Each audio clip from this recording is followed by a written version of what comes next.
When your turn signal starts to blink fast, it's time to change the bulb. That's what we're going to do here. This is a 1998 Dodge Durango, but this should work on many different Durango model years.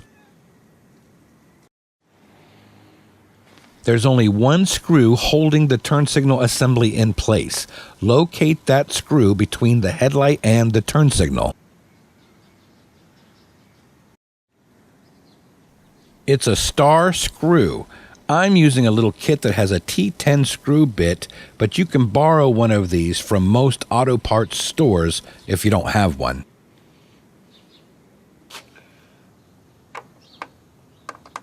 Now simply loosen the star screw. It doesn't have to come all the way out.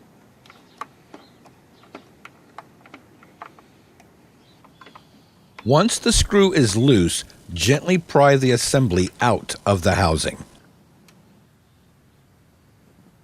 Identify the bad bulb and twist counterclockwise to loosen and remove the bulb socket.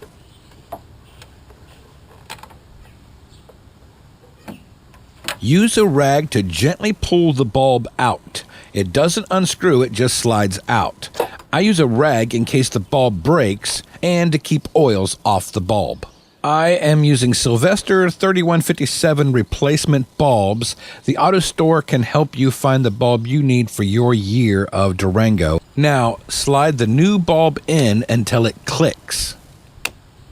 I like to test to make sure it's working.